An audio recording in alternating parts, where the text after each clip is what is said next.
De manera que todo punto de vista sería, al fin de cuentas, relacional. Todo punto de vista es una virtualidad del mundo. Para Soriot, percibir el mundo no es observarlo de afuera, sino entrar en un punto de vista. Otro pensador muy interesante que ha escrito sobre Soriot es, además de Bruno Latour, es otro francés que es David Lapouchard, también profesor de filosofía de la Sorbonne. Y voy a leer una cita sobre este libro de Soriot. No existe, primeramente, un mundo común del cual cada uno se apropia para hacer de él su mundo, sino al contrario. Hay inicialmente mundos privados, singulares, que forman a seguir un mundo común a través de sus múltiples comunicaciones. En vez de un mundo común hay una multiplicidad de maneras o de gestos, maneras de percibirlo, de apropiarse de él, de explotar sus potencialidades. Es un error creer que las perspectivas se agregan del exterior a un mundo preexistente, sobre el cual tienen un punto de vista. Una vez más, las perspectivas no son exteriores al mundo. Al contrario, es el mundo el que es interior a las perspectivas. Bueno, estos textos filósofos pensaron para el ámbito de la estética y que está elaborado en la antropología, puede muy bien servirnos para el campo de la literatura, pero también para el campo de la política, si pensamos que las relaciones interculturales son relaciones políticas. Y estas ideas, que son entonces estéticas, filosóficas, antropológicas y políticas, pueden ser interesantes para pensar estas dos novelas de las cuales me voy a ocupar. Entonces, como queda claro, ya quiero proponer una lectura que no es muy interna a las novelas, sino tratando de trazar estas relaciones con estos otros ámbitos. Pero antes de referirme a las novelas, también quiero contextualizar un poco esta lectura en relación al momento político que vivimos actualmente en América Latina y el diálogo con el cual esta lectura se sitúa. En los últimos tiempos se han profundizado las contradicciones en relación a la supervivencia de las naciones indígenas originarias. Pienso, por ejemplo, por un lado, en la nueva constitución aprobada en Bolivia en 2009, que fue considerado un marco histórico que estableció la creación de un Estado plurinacional, reconociendo la autonomía indígena y su derecho a la tierra. Y en realidad esta reforma constitucional representa una más en el marco de muchas reformas que se han hecho en muchos países de América del Sur a partir de los años 80, después de las dictaduras que hubo en todos esos países.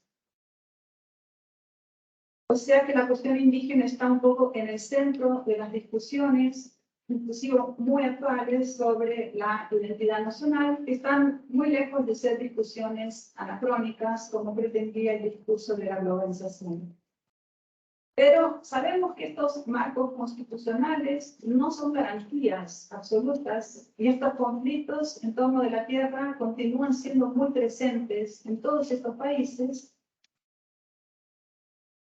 Y, por ejemplo, fue uno de los motivos por los cuales no fue aprobada la nueva Constitución en Chile hace un mes. Como dijo este antropólogo al cual me referí, Eduardo Miguel de Castro, el Estado busca transformar al indio en pobre. Inclusive cuando el Estado les busca otorgar ciudadanía, un documento de identidad, que significa también despojarlo de su identidad, para despojarlo de sus derechos. Someterlo a un régimen de trabajo y de administración que separa al indio de su relación vital con la tierra. Pensemos, por ejemplo, que los miembros de muchas tribus amerindias no tienen nombres propios. Cuando nacen los bebés no les ponen nombre. El nombre lo van adquiriendo a lo largo de la vida de acuerdo con las características de las personas. Y ese nombre no es el mismo a lo largo de toda la vida. Mucho menos tiene un apellido. El apellido es un invento occidental. Entonces, darles un documento de identidad a estos indígenas ya es una violencia contra su cultura. Como vemos, la cuestión identitaria es bastante compleja y va más allá de las buenas intenciones, que muchas veces no las hay. En Brasil claramente no las hay, en Argentina tampoco, ni en Chile. En Argentina, que es el caso que nos ocupa en este momento, los conflictos en torno de las tierras indígenas son muy presentes. Esta es el titular del mayor diario argentino de la semana pasada. El presidente se reunió con los grupos mapuches que están reclamando porque los están desalojando de sus tierras. Eso es del 11 de octubre. O sea, es un gran conflicto en este momento en Argentina, en Brasil y en muchos otros países, en Chile claramente. Pero por otro lado, las ciencias sociales, las humanidades, la crítica literaria y el mundo del arte vienen aproximándose cada vez más a estas culturas que fueron históricamente desposeídas de un derecho a autoría. Como dijo otro antropólogo brasileño, estamos aquí a años luz de la fantasía de aquellos misioneros que en el siglo XVI pensaban que el alma indígena era una página de blancura virgen en la que podrían imprimir los dogmas del catolicismo. Trabajo como los de todos estos antropólogos nos muestran al contrario cuán laberíntica es la tesitura del alma amerindia. Antes que página en blanco, profusión de jeroglíficos, plenitud de signos, palimpsestos. Entonces, estamos pasando un momento en el ámbito académico de profundo cuestionamiento de los cánones nacionales a partir de producciones literarias y artísticas de autoría indígena. Hoy en día, por ejemplo, no hay, y esto es muy reciente, pero casi todos los programas de literatura de Brasil incluyen la literatura indígena. Estos 10 años atrás no era así. Y hay un interés creciente por incorporar esta producción al campo de la literatura y del arte contemporáneo, sin, digamos así, sin el adjetivo de arte folclórico o literatura folclórica, ¿no? Esto, por ejemplo, ha ocurrido en la última Bienal de San Pablo, pena que no traje una imagen, que es la mayor exhibición de arte de América Latina, donde ha tenido por primera vez una sección de arte indígena que contaba con una curaduría de indígenas. Y, como dije, dejando de lado la idea de arte indígena como referido a producción de objetos, como collares, vasijas, velares, proponiéndose intervenir sobre las formas occidentales del arte y de la producción de imágenes de forma más general. Entonces, mi propuesta para leer estas novelas, sirve para leer muchas otras, pero es establecer un diálogo entre la antropología, que al fin de cuentas la antropología tiene como fundamento la lingüística, y es la antropología una ciencia de la producción, y la teoría y la crítica literaria. Tomo estas palabras de otra investigadora brasileña: volverse extranjero del propio pensamiento y hacer que un pensamiento u otro hable por nuestra boca. Sería lo que la antropología puede recuperar para la teoría de la literatura. Y como dije, esto me parece importante en un momento político de mucha intolerancia, de extremismos, de una verdadera guerra cultural contra la diversidad que está habiendo en todo el mundo, pero específicamente en América Latina.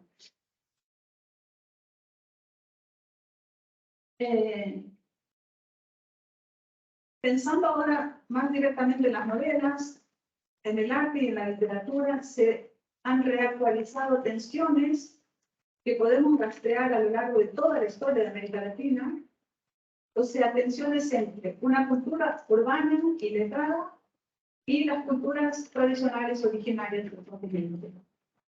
Muchas novelas argentinas, latinoamericanas también, pero en este caso me refiero a Argentina, por lo menos desde mediados del siglo pasado, se preguntaron por ese otro indígena,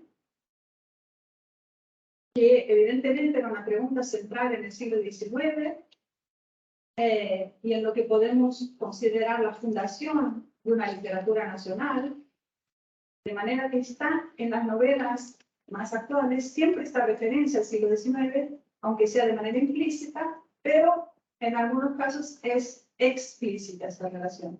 Aquí traje algunas, por ejemplo, Poesia de Eduardo Belgrano Rawson, La Tierra del Fuego de Silvia Iparraguirre, El placer de la cautiva de Leopoldo Brizuela, Ese Juaz de Sara Gallardo y Sama de Antonio Di Benedetto, que es una novela un poco anterior, ¿no? Es de la década del 50, pero se hizo muy conocida actualmente por una película que se hizo en base a ella. Las dos novelas a las cuales me voy a referir, digamos que están dentro de un conjunto más amplio, ¿no? Pero me interesan especialmente porque en ellas los conflictos que se producen en el encuentro cultural se articulan en torno de la traducción lingüística. Estos dos autores, César Aira y Juan José Saer, son muy diferentes entre sí, pero los dos son autores muy importantes en Argentina, muy reconocidos en América Latina como un todo, y de forma bastante diversas entre sí. Los dos tienen una forma de escribir bastante innovadora o vanguardista, que se aleja tanto de la literatura de mercado, podemos decir, como de lo que conocemos como narrativa comprometida. Los dos dan mucho énfasis a los procedimientos formales en la escritura. Juan José Saer nació en 1937, falleció en 2005, vivió en Francia desde el 68, así que la mayor parte de su obra la escribió en Francia, pero en su obra la geografía de la pampa del interior está muy presente.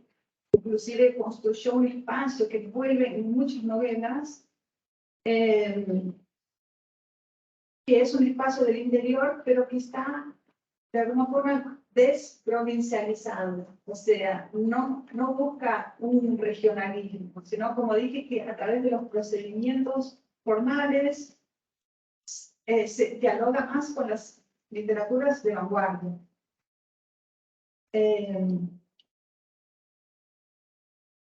César Aira, todo el tiempo. Un momento. Es porque sí. No, está bien. Sí, es que quería pasar y terminé pasando conmigo. Un momento. César Aira es un poco más contemporáneo, nació en 1949 y está vivo y escribiendo, y tiene una obra bastante singular, porque escribe y publica una cantidad incontable de novelas, la mayoría breves, publica entre 2 y 4 novelas por año, tiene más de 70 novelas publicadas, además de otros ensayos y otros relatos, y esta proliferación es su procedimiento estético, algo que él llama una fuga hacia adelante. Ahora dice que él escribe sin volver atrás, sin corregir. Dice que si hay algún error en el relato, lo corrige en el capítulo siguiente. Y si el error es en el último capítulo, lo corrige en el libro siguiente. Entonces, digamos que es lo opuesto a una literatura que nosotros consideramos alta literatura, una literatura borgiana. Borges decía que uno publica para parar de corregir, porque él, por el contrario, corregía y corregía y corregía sus textos. Y sobre todo, en los libros de César Aira hay mucho del orden del absurdo o del nonsense. Pero no es un sinsentido, es nonsense, no es falta de sentido, sino que es una, digamos, es una proliferación de sentidos por debajo de la apariencia del absurdo. Aira llama a su propia literatura mala literatura. Para diferenciarse justamente de estas grandes obras canónicas en las que hay erudición y un lenguaje muy rebuscado. Pero como dije, su obra es muy reconocida, tanto en Argentina como internacionalmente. Sé que aquí en Colonia hay un libro de él publicado, tiene 3 relatos. La novela que yo me voy a referir, La Liebre, es un poco excepcional, un poco, es bastante, es igual de absurda que todas las otras, pero es un poco más estructurada, o sea que hay una historia que al mismo tiempo es desopinante, pero también tiene una lógica, una coherencia en la cual todos los elementos al final terminan encajando como en un rompecabezas. Pero sí hay otras novelas de Aira que tratan sobre la frontera con los indios y sobre la Pampa en el siglo XIX.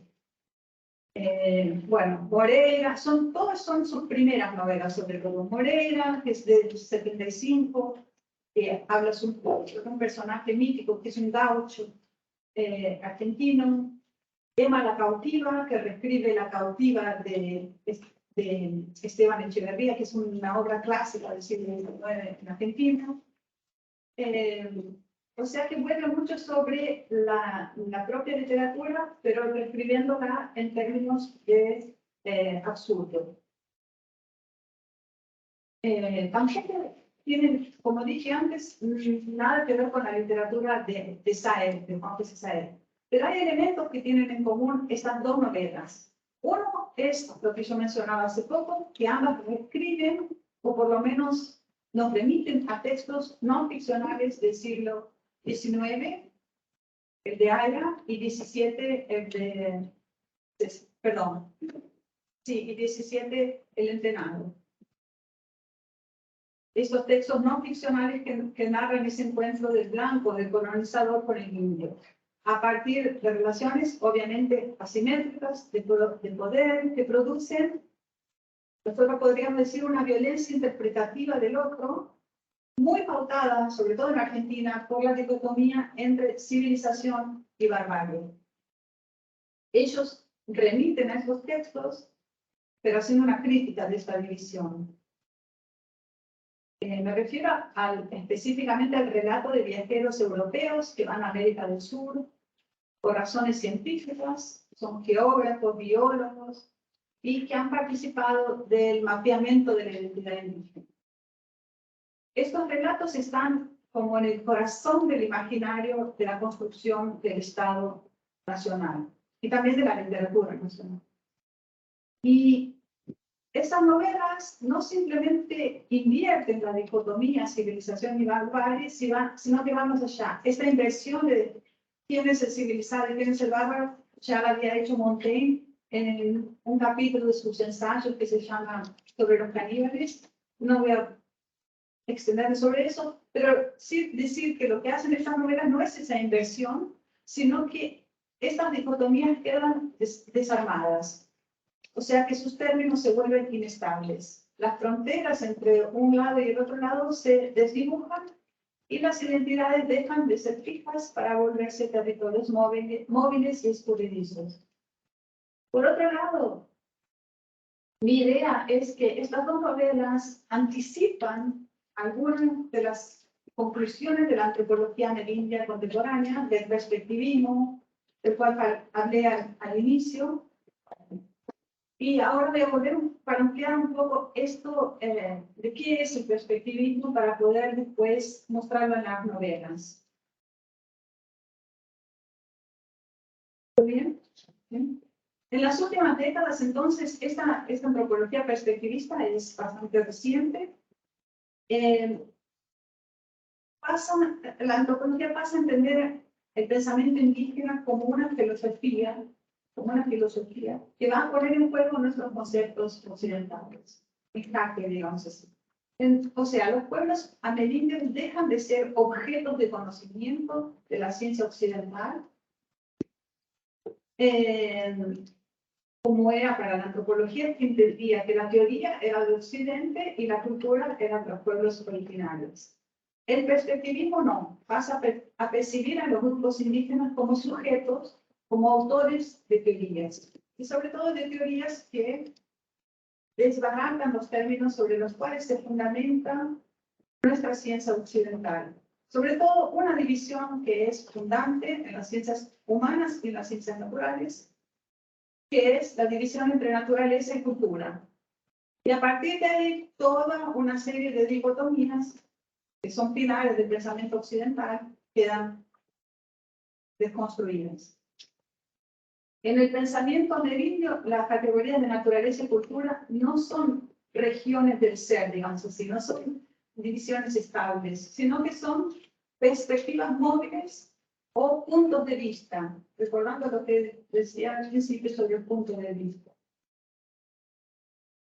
Esto es una cita de Rivera de Castro, el autor del perspectivo, que dice: la distinción clásica entre naturaleza y cultura no puede ser utilizada para describir dimensiones o dominios internos a cosmologías no occidentales, sin pasar antes por una crítica etnológica rigurosa.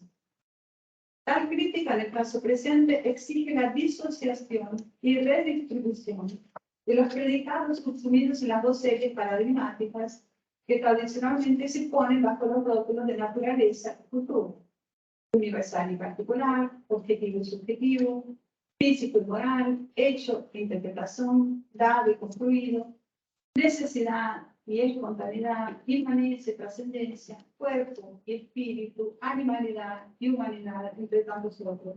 Yo lo puse así para que quede más claro. Para nosotros la naturaleza es, en pequeño error, es lo universal, las culturas son lo particulares. La naturaleza es objetiva, las culturas son subjetivas. Y por ahí va. Todo esto no funciona en el pensamiento amerindio. El pensamiento amerindio prescinde del ser como una sustancia fija y piensa la subjetividad en términos, como decía, relacionales. También entiende la identidad a partir de la incorporación del otro, inclusive y especialmente del otro considerado un enemigo. Así, por ejemplo, la práctica de la antropofagia ritual, que algunas tribus indígenas, saben ustedes, que mataban y comían a los blancos, no solo a los blancos en realidad, también a cualquier enemigo de su tribu, pero no lo hacían para alimentarse, sino implicaba la alteración de sí a partir de la incorporación de esos elementos ajenos. No se trata de la reducción del otro, sino de la incorporación del otro, la incorporación de la fuerza del enemigo vencido a partir de su ingestión. O sea, el enemigo no es eliminado, como ocurre en las guerras nuestras occidentales, sino que permanece dentro de sí y presto a su fuerza.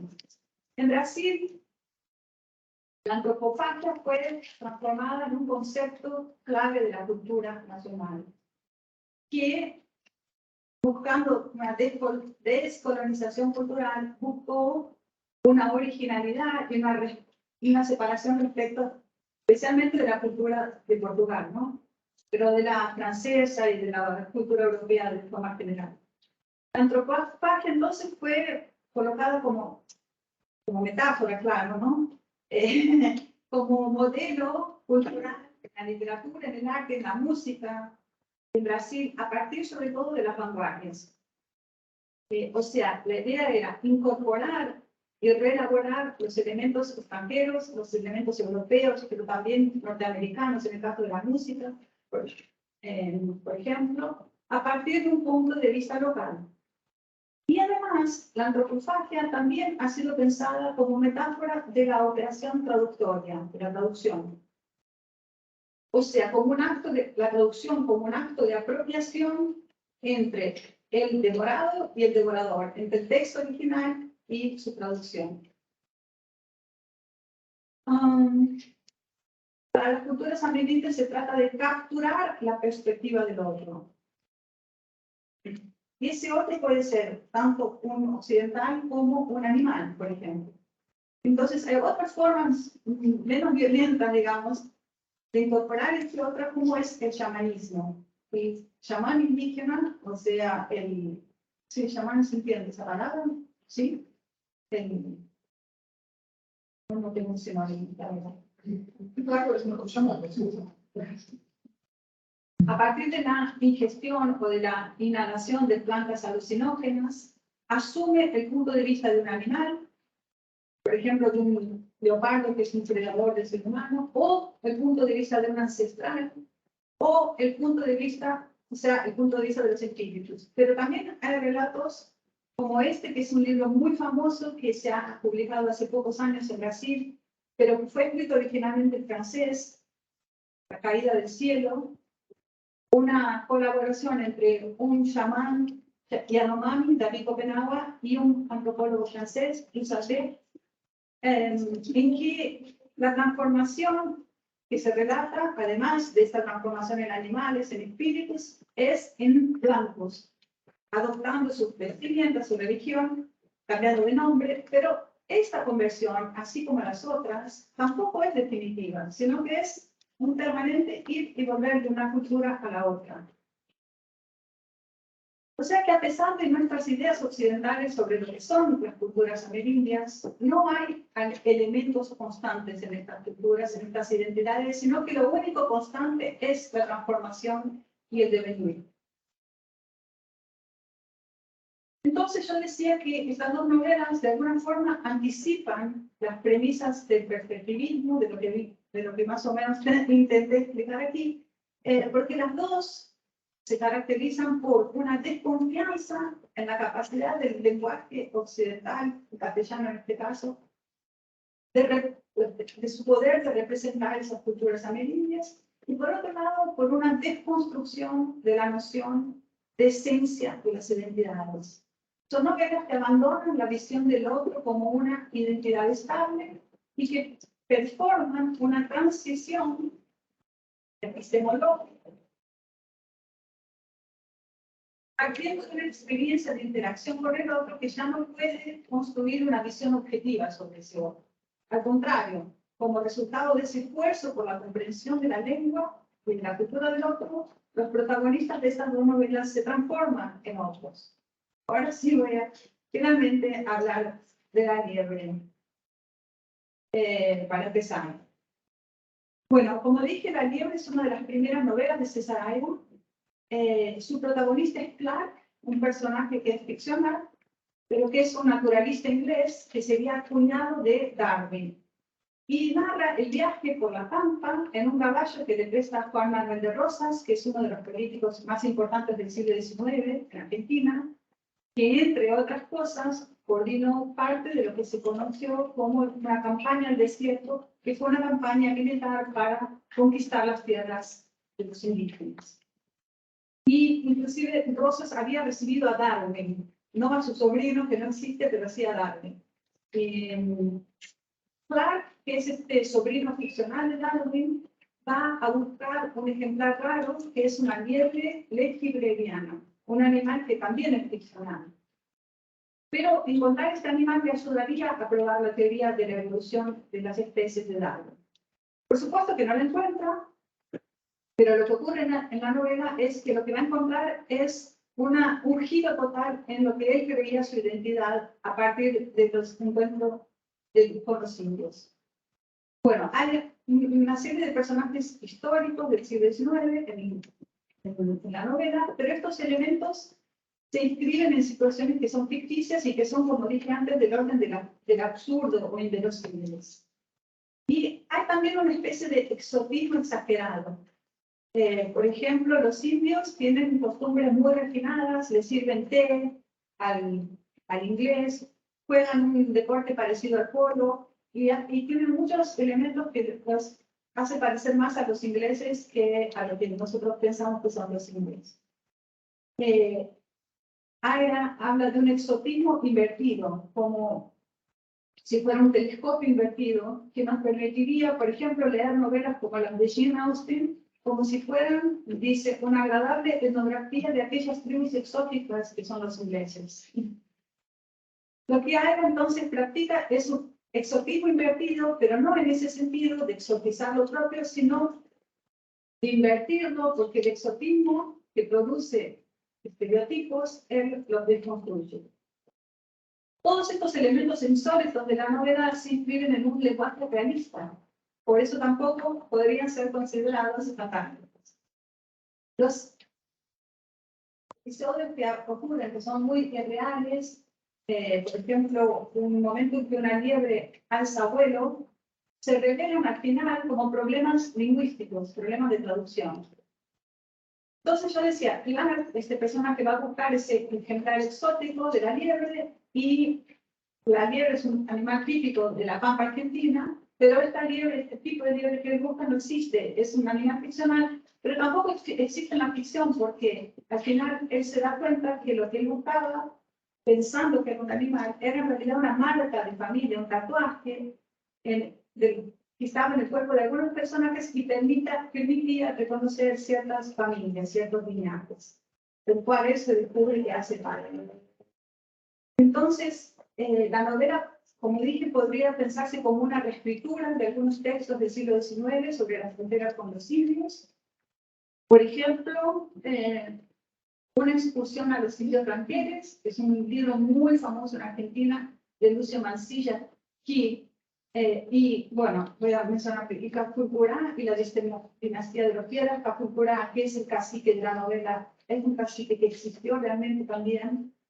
Y Mansilla también describe un viaje a caballo en la Pampa. Él fue un coronel que fue al encuentro de un cacique mapuche para tratar de convencerlo de firmar un tratado sobre las tierras que en realidad los iba a desfavorecer, pero va en ese libro a hacer como una etnografía de los indígenas, tratando de mostrar que eran más interesantes de lo que los conquistadores pensaban.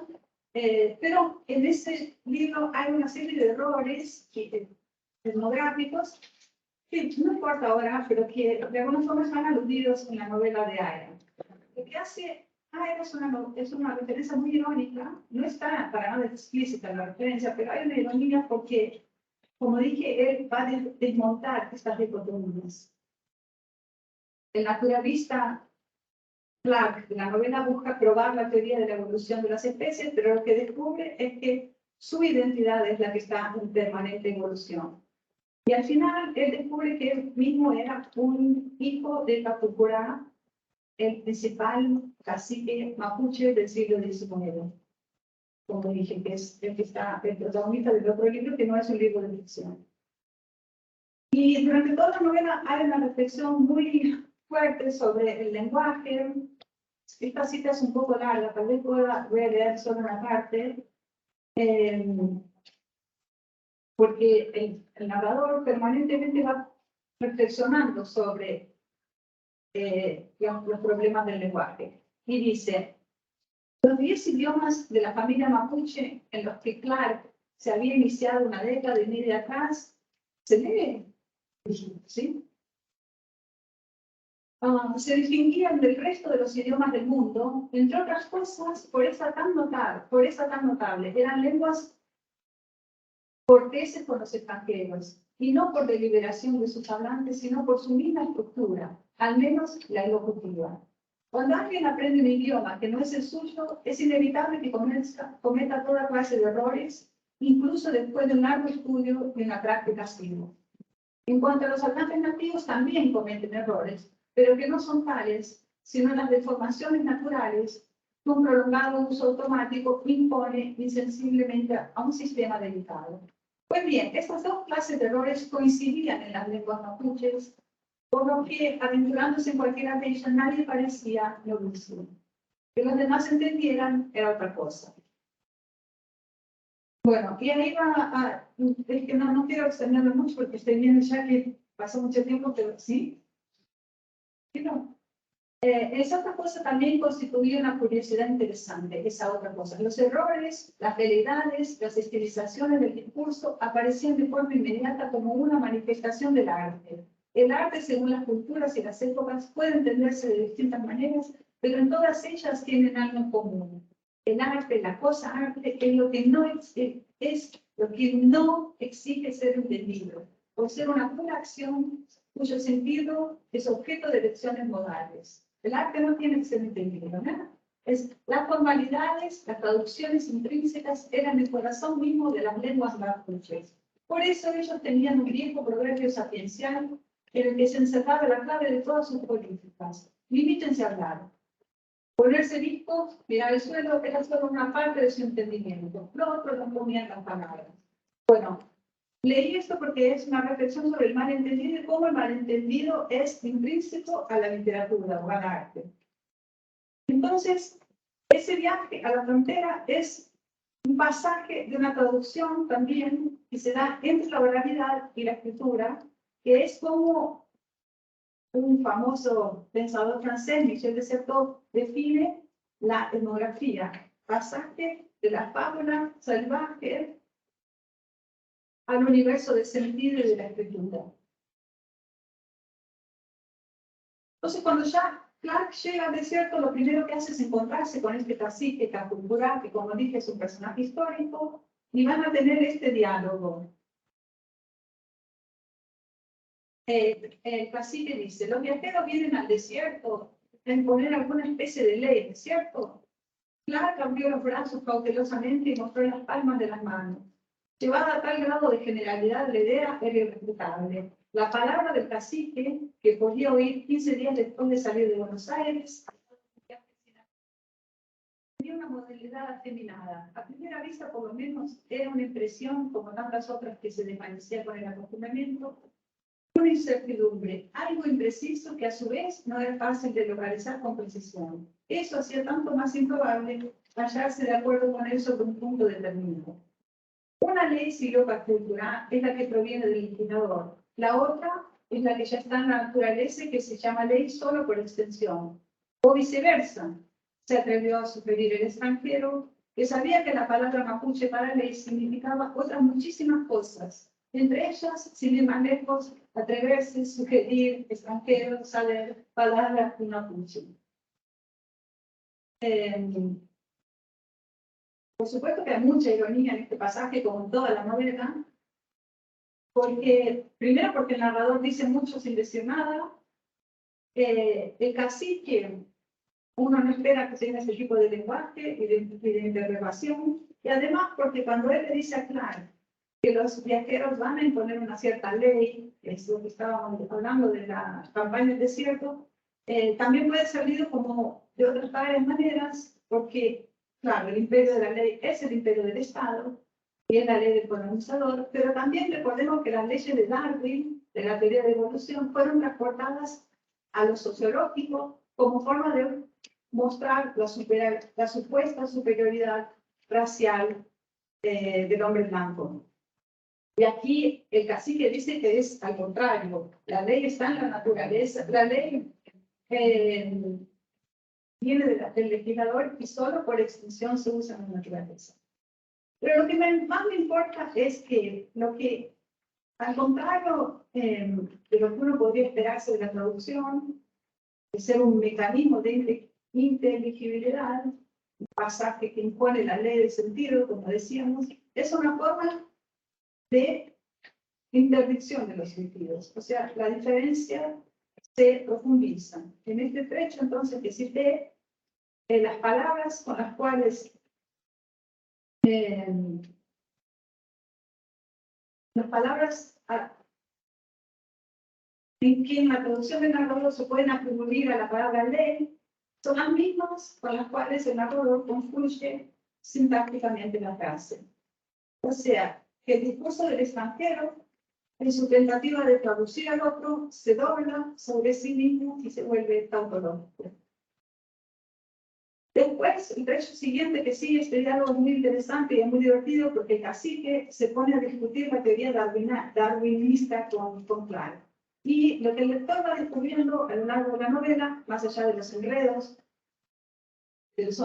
familiares que son desopinantes, no voy a entrar en ellos, lo que el lector termina descubriendo es que Clark se descubre a sí mismo como un hijo del cacique, Capulcurá, y también descubre que todo en la novela está en permanente transformación, en evolución, podríamos decir, y el propio sentido está en transformación. Todo lo que existe, por ejemplo, la liebre que le interesa tanto a Clark, parece existir de forma doble, en un sentido literal y en un sentido figurado o representado o ficcional. Pero nunca es posible saber cuál de los dos sentidos, a cuál de los dos sentidos los indios se están refiriendo.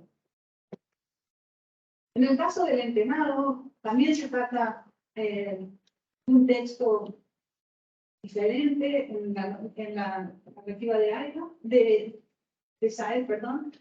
Está escrito al modo de una autobiografía y de un relato biográfico, pero una autobiografía imaginaria, porque el personaje es ficcional, y también una etnografía imaginaria, porque describe detalladamente aspectos de una tribu, que es una tribu inventada. El protagonista en su vejez,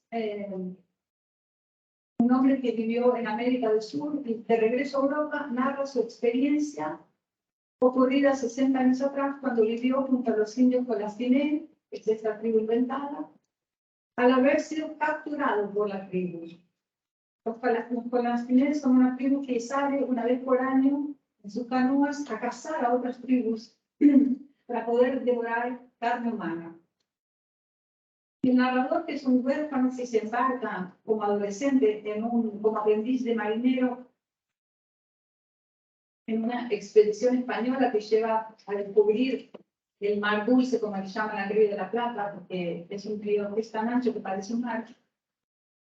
Y él es testigo de cómo el capitán del barco y toda la tripulación son devorados por la tribu indígena, que por algún motivo lo deja a él, lo deja sobrevivir. Después él va a descubrir que hacen eso siempre, dejan a una persona viva. Lejos de sentir odio o sed de venganza con el pasar del tiempo, va comprendiendo cada vez más la tribu y después, cuando vuelve a vivir en Europa, termina como extrañando los valores de su propia cultura. Aquí también, como en el caso de La Liebre, que hay una referencia a otros textos no ficcionales, hay una, no digo que hay una referencia, digo que uno podría imaginar una relación con un famoso texto de Hans Staden, que también estuvo cautivo con los indios Tupinambá en Brasil durante unos 8 meses, y también fue testigo de cómo los Tupinambá se comían a otras personas. Pero no voy a entrar en esta cuestión, porque lo que me interesa es cómo, de nuevo, en esta novela hay un equipo de traducción que se articula en torno de la dificultad o la imposibilidad de traducción de una palabra que es Devshi, con la cual los indios nombran al narrador. Desde el principio lo llaman Devshi, Dev. La tarea de descifrar ese vocablo implica para el narrador el trabajo pesado de aprender la lengua. Él dice, abrirme camino por una selva resistente y trabajosa en la lengua, pero también aprender a sobrevivir y a saber qué lugar ocupar entre los indios. Dice, no me dieron ni una sola vez ninguna explicación por qué lo llamaban así, de por qué lo dejaron vivo. Él va tratando de entender, y sobre todo entiende todo esto retrospectivamente. Ya en las primeras miradas que me dirigieron había, ahora me doy cuenta, la expresión de quien recuerda a una de las partes con insistencia un poco obscena las cláusulas de un pacto secreto. Entonces, él se empieza a dar cuenta que ese vocablo, Devshi, con el cual lo llamaban, significaba al mismo tiempo muchas cosas, diferentes y contradictorias. Así llamaban a una persona que estaba ausente, a una persona que estaba dormida, a los indiscretos, a ciertos objetos que estaban en lugar de una persona, al reflejo de las cosas en el agua, a la persona que se adelantaba en una expedición y volvía para referir lo que había visto, a un pájaro que era capaz de repetir las palabras que le enseñaban, y también a los niños cuando jugaban a interpretar un personaje. Entonces, después de mucha reflexión, el personaje, tratando de juntar todos esos significados de la palabra, dice, de mí esperaban que duplicase, como el agua, la imagen que tenían de sí mismo, que repitiese sus gestos y palabras, que los representase en su ausencia, y que fuera capaz, cuando me devolvieran a mis semejantes, de hacer como el espía, el comandante, que por haber sido testigo de algo que el resto de la tribu aún no había visto, pudiera volver sobre sus pasos para contárselo en detalle a todos. Querían que de su pasaje por este espejismo material quedase un testigo, un sobreviviente que fuera, frente al mundo, su narrador. Ellos querían que los otros europeos supieran sobre ellos y por eso él estaba ahí para representarlos en el doble sentido de la palabra representación. Hacerse de ellos una representación y estar en representación de ellos. La dificultad de habitar esta lengua del otro, o sea, de descifrar este vocablo con el cual él le era llamado, revela, como decía, una resistencia a la representación, a la imposibilidad de atribuir un significado a la palabra con la que es nombrado, evidencia la dificultad de aprender a aquellos a quien debía representar. En última instancia, significa también plantear un mundo que no puede ser reabsorbido por el sistema de la representación literaria occidental. Después de 10 años, entonces los indios lo ponen en una canoa y lo devuelven al otro, y cuando él encuentra a otros hombres blancos, se da cuenta de que se ha olvidado su lengua. Y pasa mucho tiempo para poder recuperarla. Después, su historia ya se ha vuelto conocida en el mundo blanco, todos tienen mucha curiosidad por lo que han vivido, pero a él le incomoda mucho contar sobre la tribu y además dice que todas las preguntas que le hace son o irrelevantes o insuficientes. Cuando vuelve a Europa, él conoce una troupe de teatro y el director le pide que escriba una obra sobre su experiencia con los Lastiné, y él la escribe y luego en esa obra le piden que él se represente a sí mismo, o sea, que él sea uno de los actores de la compañía y que haga el papel de sí mismo. Con lo cual, es interesante porque parecería no haber diferencia entre el sí mismo y la representación de sí mismo. Y la obra de teatro va recorriendo Europa con bastante éxito, pero él de alguna manera siente que está representando una farsa. Como dije, no le gusta hablar sobre los indígenas y en algún momento decide abandonar la compañía, pero no quiere dejar a la compañía sin su personaje. Entonces, discutiendo una solución con el director, llegan a la conclusión y dice, hasta que se nos ocurrió que su sobrino, que tenía más o menos mi edad, podía interpretar mi papel, asumiendo inclusive mi identidad, y que yo me comprometía a cambiar de nombre y a no escribir otras obras de teatro que contasen mi aventura. O sea, que él, al volver a la civilización, a volver a ser quien él era entre los suyos, decide paradójicamente abandonar su identidad, dejar de ser quien era. Y a partir de ahí, él se va a dedicar a escribir el relato que es el que estamos leyendo. Y en ese momento, cuando se dedica a escribir el relato, empieza a comprender algunas cosas sobre los Lastiné y cómo ellos percibían el mundo. Y dice que va comprendiendo a medida que penetraba como en una ciénaga en el idioma que hablaba. Ese idioma, y esto es muy significativo, no tiene ninguna palabra que equivalga a ser o estar. La más cercana significa parecer. Si quieren decir que hay un árbol, dicen parece un árbol, parece árbol. Pero parece tiene menos el sentido de similitud que el de desconfianza. La misma palabra que designa la apariencia, designa lo exterior, la mentira, los eclipses, el enemigo. Entonces, reflexionando sobre las lenguas del Lastiné, el narrador termina reflexionando sobre el sentido de forma más general, ya no subvirtiendo las leyes del sentido como pasaba con Agra, sino que extrañando el sentido.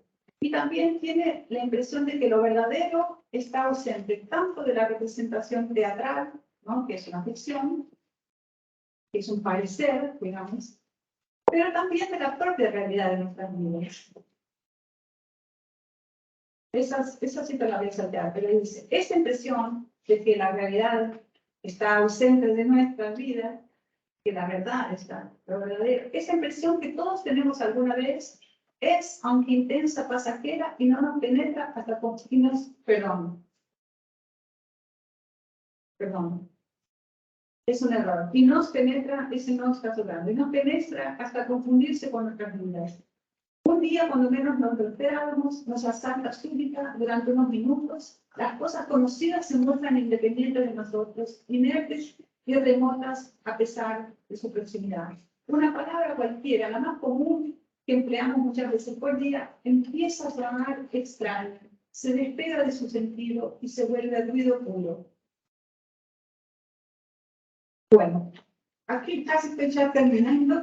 Esto nos recuerda un breve relato de Borges que se llama El etnógrafo, en el cual Murdoch, que es un alumno de lenguas indígenas, es inspirado por su profesor a pasar un tiempo con los indígenas para intentar descubrir un secreto que los chamanes le revelan a los iniciados en las ceremonias. Murdoch pasa un tiempo con la tribu hasta que consigue que le revelen el secreto, pero cuando vuelve a la ciudad se niega a contarlo y a escribir la tesis que tenía que escribir. Y voy a leer el final de ese relato. ¿Lo alto su juramento? Preguntó el otro, en este caso sería el profesor. No, no es esa mi razón, dijo Murdoch. En esas lejanías aprendí algo que no puedo decir. ¿Acaso el idioma inglés es insuficiente? Observaría el otro. Nada de eso, señor. Ahora que poseo el secreto, podría anunciarlo de 100 modos distintos y aún contradictorios. No sé muy bien cómo decirle que el secreto es precioso y que ahora la ciencia, nuestra ciencia, me parece una mera frivolidad. Agregó al cabo de una pausa. El secreto, por lo demás, no vale lo que valen los caminos que me condujeron a él. Esos caminos hay que andarlos. El profesor le dijo con frialdad: comunicaré su decisión al consejo. ¿Usted piensa vivir entre los indios? Murdoch le contestó: no, tal vez no vuelva a la pradera. Lo que me enseñaron sus hombres vale para cualquier lugar y para cualquier circunstancia. Tal fue la esencia del diálogo. Fred se casó, se divorció y es ahora uno de los bibliotecarios de Yale. La aparente paradoja del punto de Borges, ¿no?, así como la paradójica traducción en estas dos novelas, consiste en que no es posible llegar suficientemente cerca del otro sin volverse también otro. La traducción tradicionalmente no deja de ser una reducción del mundo del otro a nuestros propios parámetros. Lo que ocurre en estas dos novelas, sin embargo, no es eso. Y esto es lo que me parece curioso, que ambas novelas anticipan los conceptos de traducción que la filosofía, por un lado, como hablaba de Bárbara Kazan, y la antropología, por otro, van a postular décadas después, más tarde. Es decir, como piensa Vivero de Castro, traducir es instalarse en el espacio del equívoco y habitarlo, y como entiende Bárbara Kazan, traducir no es transponer a nuestras palabras las del otro, sino poner lo ajeno en lo propio y modificar los dos.